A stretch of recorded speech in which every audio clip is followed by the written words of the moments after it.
On behalf of myself, the Layton City Council, and our staff, Layton City will be in compliance with Gary R. Herbert's Declaration of Emergency.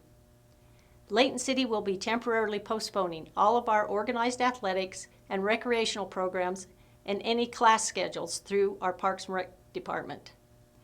These postpones will take place until the 23rd of this month. Thank you for understanding. Layton City urges all residents to stay safe and follow the state's mandate so that we can get through this challenging time. There will be updates, so please follow our laytoncity.org or hashtag #LaytonLife for additional information. This morning, I have Judy Williamson, the hospital administration with the IHC facility, with me to kind of help emphasize what needs to take place. As you all are aware, the governor gave a strict mandate last night, and I thought it would be just appropriate for you all to understand how critical this is. And so today I have invited Miss Judy Williamson, who is the hospital administrator for our Layton Hospital, and she's going to visit with me, and we're going to make sure we really help get the message out. So, Judy, I know that this has been an extreme strain on the hospital. Yes. And your folks have been in communication. You've got people on the governor's board to kind of really make sure we're doing all that we can. And I know that this decision did not come lightly, but it had to. Yes. It's such a good point. We've been planning for this since March. Mm-hmm. You know, we've got all of our surge plans, capability in place. Of course, we all hoped we would never need them. We were hoping we would do all this work to have these plans and never have to implement them. We are on the verge of needing to implement every aspect of our surge plans. This current rate of spread is really taxing our hospital capabilities. I believe the newest numbers this morning was 78% of our ICU beds are occupied. The other thing that I will say is patients that have COVID require a lot of resources. So it is additionally taxing on the resources that we have, and beds is one aspect of that. Our employees are a huge piece of that. Very few of us staff 100% of our beds. So this is really pulling in all of those resources to make sure that we have caregivers to take care of the patients in our ICU. And it's not just COVID patients. I think Governor Herbert made a good point that we're still caring for patients that are having heart attacks and strokes and other accidents and health conditions that need us as well. So it's making sure that we're here for everybody.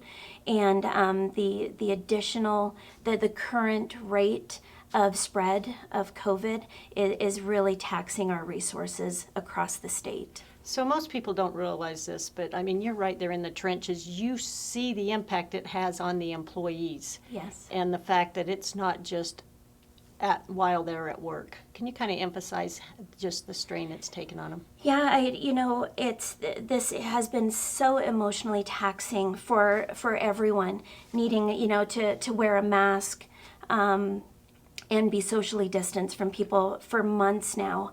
The one thing that I think is additionally challenging for our anyone that works in healthcare, is that you're living it at home, but then you come to work and you're living it at work as well. So it really has been their life 24/7. A lot of them just feel like they can't get away from it. Mm-hmm. And for me, it's so challenging to think about caregivers at work 12 hours a day, wearing their mask, what we call PPE, personal protective equipment, head to toe for 12-hour shifts, and then they leave to go home and see somebody not complying, after spending 12 hours caring for people. And so it's, I really feel for our bedside caregivers. And again, it's nurses and physicians, but it's also our housekeepers, our respiratory therapists, our food service employees. It is much broader than just the nurses and physicians that are right there doing the care it's everybody within our facilities. Well, I appreciate you sharing that with us, and I really, the reason why I wanted to kind of get this message out is I think let's just quickly cover those critical things that the governor talked about, So, spoke about. mask mandate. Yes. Indoor, outdoor, anytime that you are within 6 feet of somebody who is not in your household. So somebody that lives and sleeps under the same roof as you, wear a mask. You know, it's the new accessory. I get dressed in the morning, I pick which mask is gonna go with my outfit for the day, right? Like, I think we all do that. and I love that Governor Herbert really talked about how safe it is to wear a mask, that you can still breathe. There's different styles and types of masks. Find the one that works best for you and that you're comfortable in, to make sure that you wear it. We really I'm starting to feel kind of off if I don't have one on. Like I feel like I'm forgetting something. Well, So that yeah, and I was going to say, one thing the governor did stress is it isn't just a matter of having the mask and having it half on. We definitely have to cover our nose. yes, full coverage of your nose and mouth. And I love that he expressed indoor and outdoor.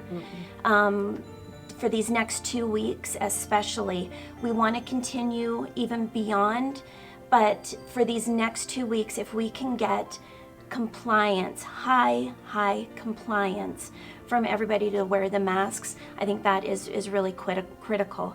The second point that he made to that is really limiting the social interactions. Correct. With those individuals that, again, are not in your household.